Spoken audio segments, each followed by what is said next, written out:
This video was brought to you in part by SD Bullion. While some online bullion dealers continue to charge $4 over spot for U.S. Mint Silver Eagles, SD Bullion is selling 2016 Silver Eagles for just $2.29 over spot for any quantity. Again, that's just $2.29 over spot for any quantity. If you haven't joined over 25,000 new customers by making the switch to SD Bullion, what are you waiting for? You could save hundreds or even thousands of dollars on your next order. SD Bullion, the lowest prices, period. Hey everyone, this is Elijah Johnson with financeandliberty.com, and with us today is Bill Holter from jsmindset.com. Bill, thank you so much for joining us today.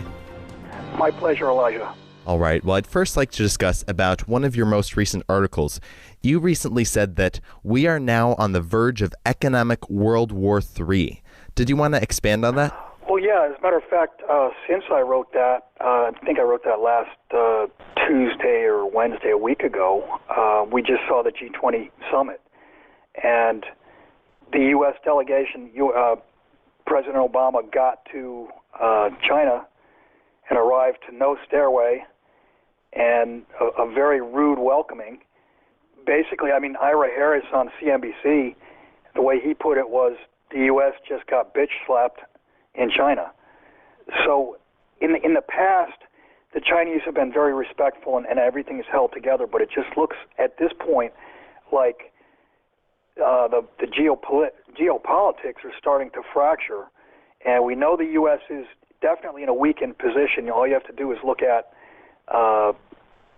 financial ratios, look at the leverage, look at our military. Our military is not what it was years ago. So it looks to me like financial warfare. I really don't think China and Russia want to start or be in World War III. And I've said for quite a few years now that I thought that China would ascend and maybe not even fire a shot, and it would be an economic or financial World War III, and they would ascend to power. And they've accumulated gold for years and years. We have distributed our gold. I don't think there's much gold left at all in Fort Knox, the New York Fed, etc. So it just looks to me like we're headed for economic warfare, and the result is going to be a much lower standard of living in the U.S. and in the West. Now, you talk about in the article about an economic war that seems to be starting between Europe and the United States. Did you want to talk about that? Yeah, you're seeing populism take hold. And you see that via the Brexit vote. You see that here in the U.S.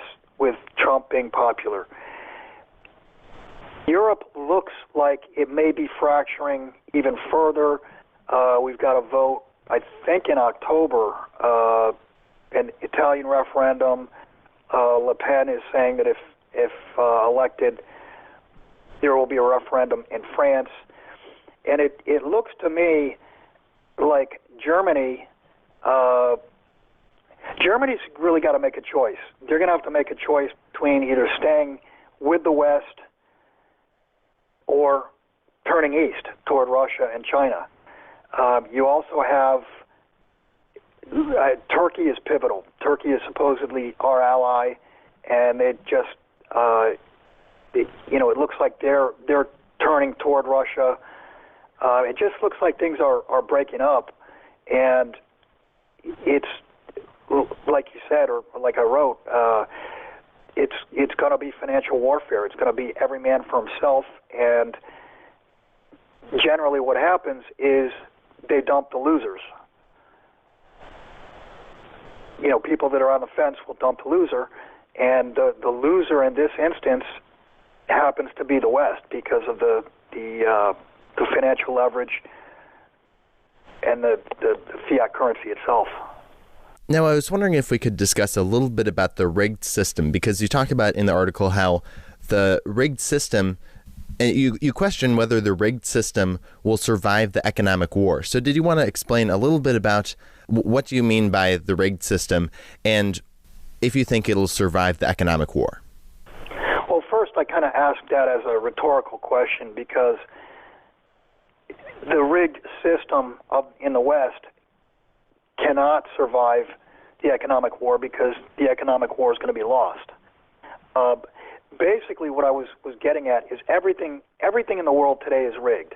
We're living a fairy tale standard of living. We've lived beyond our means for 50 years, and when the time comes to pay that back, we can't pay it back, and our standard of living is going to drop. Now, as far as things being rigged, all markets are rigged. People are now finally realizing that in order to have negative interest rates, you obviously have to have a rigged market. You've got stock markets that are rigged. All commodities are rigged. And in the article I was talking about, many people will admit that all markets are rigged except for silver and gold. And it's my contention that silver and gold were the original rigs because you can't have 0% interest rates or low interest rates with $10,000 or $20,000 gold. They just don't go together.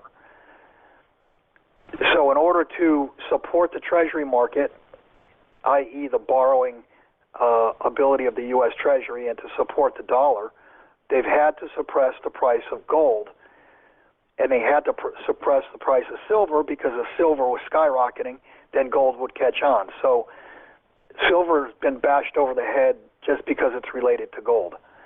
But basically, all markets are rigged. Elections are rigged. Our standard of living is rigged, and that's not going to survive the economic war that we're about to lose. The system is about ready to come apart at the seams, and when it comes apart at the seams and all control is lost, your rigs are completely lost, and Mother Nature is going to reset. This goes back to the term reset.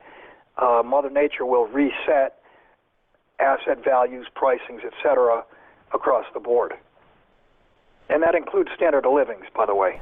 So did you want to give us maybe some targets on where you see our standard of living going, and maybe, once the gold and silver markets stop being rigged, once the system collapses, where you see those prices going? And a lot of people have talked about how the stock market is being propped up at these all-time highs. Where do you see the stock market going as well? So if you could touch on those three things, what kind of price targets do you see? Well, let me start with the last one. The stock market, I do think that we're going to have a big dump in the next couple of months, probably certainly before the election. And that's if we have an election. I give it a better than a 50% chance that we don't even have an election. It's my contention that everything unwinds, comes apart at the seams, and we have some sort of martial law, and under martial law, you won't have an election. I do think the stock market, the equity markets will drop severely. You could see a 10 or 20% drop, and they may shut the markets. The thing about stock markets is if you look at past hyperinflations, you'll notice that stock markets collapse, and then all of a sudden they turn, and they start going up, and they explode higher. The thing is, they go up just a little bit slower than the currency goes down, so you do actually lose purchasing power. What were the other 2 points there? The other two you want to touch on? The stock market and what else? Yeah, where do you see precious metals going once the rigging stops? And also, where do you see our standard of living going? If you could give some targets on those. Yeah, the standard of living, I would imagine on the initial shock, you'll probably see the standard of living drop 20 to 30%. And this is assuming that it's not a lights-out event. If we have a lights-out event where the markets do actually close and banks close for a period of time, how do you judge that? Your standard of living drops to whatever level it is that you have goods on hand, because you're not going to be able to get goods at Walmart. Distribution will break down. When credit dries up, distribution will break down and stop, and if you've got banks closed, you're not even able to open the doors at a grocery store or a Walmart or whatever. So if we don't have a lights-out event, I think the initial drop, the initial shock in a stock market drop and currency crisis would be 20 to 30%. But I do think at some point in time we are going to have a lights out event, and your standard of living is going to be basically what you have on hand in your house. As far as precious metals are concerned, it was, I don't know, 2 or 3 years back, the number was tossed around of $50,000 gold, and I wrote at the time that $50,000 gold may be laughably low. There's really no way to tell. Really no way to forecast a number on gold in dollar terms for two reasons. One, we don't know how much gold the U.S. actually has. I suspect it's very close to zero. And secondly, we don't know how much more money supply the Fed is going to create. I mean, if the Fed creates doubles their balance sheet or triples or quadruples the amount of money supply, then you're talking about a doubling, tripling, quadrupling of the price in dollars of the amount of gold that we actually hold. And that may be, if it were zero, then the price is infinity in dollars. In other words, the dollar goes to zero. Now, you also have to look at the comparison of gold versus other goods, gold versus a gallon of milk, or gold versus a cow, or gold versus a barrel of oil. I think gold will appreciate. To what extent, I'm not sure, but in dollar terms, like I said, it's a fool's game to try to pick a number and say that's going to be the top, because there's the two variables that we don't know. Now, did you want to discuss a little bit about how people can position themselves so their standard of living doesn't drop, if that's possible, or how they can thrive in this collapse instead of having their standard of living drop significantly? Okay, well, first of all, you could be a billionaire and your standard of living is going to drop. And the reason being,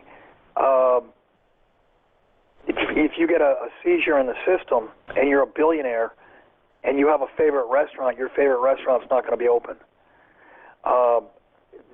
There will be no thriving, as far as I can tell, in anybody's standard of living. The best thing to do is just prepare for 3 months, 6 months, maybe longer, who knows, with goods that you think you're going to need to use. I would ask, what happens if the electricity goes out? What happens if the water supply goes out? I mean, that's completely devastating to the standard of living, to the point where we're going to have, a massive death count. As far as preparing, just do the best you can. Stock up on things that you think you're going to need to use. And by the way, that also does include, if you don't have any firearms, you're going to need to protect what you have. Before we let you go, I was wanting to touch on the precious metal markets. Now, you've recently talked about how the gold and silver markets, you think the correction is over and a breakout is coming. Did you want to talk about this? Yeah, it just looks like, we had a fabulous first 6 months of the year. We had a correction set in, and we were due a correction because we started to get frothy. It was looking like a one-way market. We had a correction set in, and of course the correction was aided by several tranches of $1 billion, $2 billion, $5 billion worth of gold hitting the COMEX market in a minute, which is totally fraudulent. It's not gold, it's pure paper. So the correction was, the length of the correction was aided. What I'm encouraged by is that the correction was very shallow. And just this past Friday and yesterday's action, we pretty much are back to very close to the old highs in gold, and I think we got up to 2020 or 2025 in silver, so we're, 60, 70 cents off the July high in silver. It just looks to me like they're resilient. The shares bounced back. The shares have been extremely strong and have led this whole rally. And it just looks to me, with what I see coming in the next couple of months between September and October, in the financial markets, it just seems to me that we're about ready to break out to the upside and really start to run in the precious metals. I do want to mention another indicator that really the only person that's talked about it is Harvey Organ. There is, for the last 4 to 6 weeks, there's been a growing premium in the Shanghai market for gold versus the London market. And if you look at COMEX at the same time as the London market, those are basically equal. There's been a $3 to $5 premium for Shanghai gold versus London and COMEX gold. And that is certainly enough to allow for arbitrage. And if from the low levels of Western gold, the tightness in the market, arbitrage very well could tip this thing over, and you could see the spread get wider. If the spread gets wider, there's going to be more arbitrage, and it becomes self-fulfilling. So keep an eye on the spread between the Shanghai and London market, the London fix. But I think if we approach $10 or go through $10, it's the Western gold markets will break. Now, some people might say, it seems like gold, in 2000 or so, it bottomed at around $250. It's gone up so much. It's at 1,300 something right now. And some people might say, well, it's too late to buy gold. But recently in an article you wrote, I think this was last month, you were showing that gold with respect to the monetary base is actually pretty much cheaper than it's ever been. Did you want to explain the significance of this? Yeah, if you look at the gold price to the monetary base, the only time that gold has been cheaper going back to the year 2000 was last October, November, early December. Gold today at $1,300 or $1,350 is actually cheaper than $256 gold in the year 2000 when you compare it versus the monetary base. And that's really what you've got to compare it to. You have to compare it to the amount of dollars outstanding, and you could also compare it to the amount of debt outstanding, and it would be the same thing. So gold is cheap, and silver is even cheaper. All right. Well, Bill Holter, thank you so much for joining us today.